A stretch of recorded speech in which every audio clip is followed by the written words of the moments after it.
कि कुंडली देखने से पहले हमें किन किन चीज़ों को याद करना परम आवश्यक होता है, ज़्यादा जरूरी होता है। तो सबसे पहले है भाव। भाव के बारे में जानकारी होना अति आवश्यक है।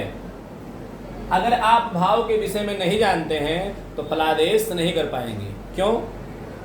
क्योंकि अगर आपसे किसी ने प्रश्न कर लिया कि आप ये बताइए हमें संतान की प्राप्ति होगी कि नहीं, और आपको नहीं पता है कि कौन से भाव से संतान के बारे में देखा जाता है, तो आप फलादेश नहीं कर पाएंगे। इसलिए भाव के बारे में जानकारी होना परम आवश्यक है।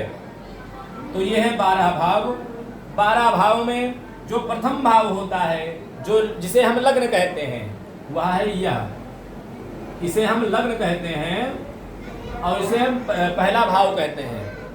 प्रथम भाव से हम तन संबंधित, शरीर संबंधित चीज़ों के बारे में जानते हैं कि जातक गोरा होगा कि काला होगा, लंबाई कितनी रहेगी, आदि आदि चीज़ें। दूसरे भाव से हम धन के बारे में जानते हैं। तीसरे भाव से हम सहज अर्थात पराक्रम के बारे में जानते हैं। चौथे भाव से हम सुख के बारे में जानते हैं।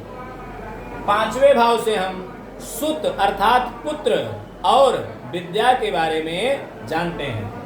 छठवें भाव से हम रोग और शत्रु के बारे में जानते हैं। सातवें भाव से हम पत्नी के बारे में जानते हैं। आठवें भाव से हम मृत्यु और आयु के बारे में जानते हैं। नौवें भाव से हम भाग्य और पूजा पाठ के बारे में जानते हैं। 10वें भाव से हम कर्म और राजयोग नौकरी के बारे में जानते हैं।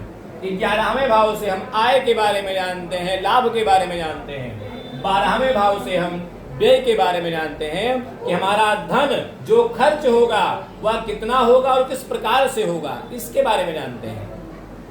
इसलिए आपको इन चीजों को याद करना परम आवश्यक है, ज्यादा जरूरी है। दूसरी बात, राशि। राशियों के नाम को याद करना भी आवश्यक है। राशियों के नाम के साथ साथ उनका क्रम संख्या याद करना बहुत जरूरी है, क्योंकि जन्म कुंडली में राशियों के नाम के जगह पर उनका क्रम संख्या लिखा रहता है। मान लीजिए यहाँ पर 8 राशि लिखी हुई है, 8 गिनती लिखी हुई है, तो 8 गिनती का मतलब हो गया वृश्चिक राशि। यहाँ पर 9 गिनती लिखी हुई है, तो 9 गिनती का मतलब हो गया धनु राशि। तो आपको राशियों का नाम और क्रम संख्या इन दोनों को याद करना परम आवश्यक है। मेष, वृष, मिथुन, कर्क, सिंह, कन्या, तुला, वृश्चिक, धनु, मकर, कुंभ, मीन, इनको याद करना परम आवश्यक है। दूसरी बात, इन राशियों के नाम के साथ तीसरा चीज जो है राशि, उन राशियों के स्वामी के बारे में भी याद करना परम जरूरी है। मान लीजिए 7वें भाव में राशि है धनु और धनु 9 गिनती लिखा हुआ, 9 गिनती मतलब धनु राशि, और धनु राशि का स्वामी कौन ग्रह है आपको नहीं पता है, तो आप फलादेश कैसे करोगे? इसलिए राशियों के स्वामी को याद करना भी परम आवश्यक है। यहाँ पर लिखा हुआ है, आप देख सकते हैं तीसरे नंबर पर कि मेष वृश्चिक के मंगल स्वामी, कन्या मिथुन के बुध अनुगामी, वृषभ तुला के मानो शुक्र, मकर कुंभ के ईश शनिचर, कर्क चंद्रमा, सिंह दिनेशा, धन और मीन बृहस्पति ईसा।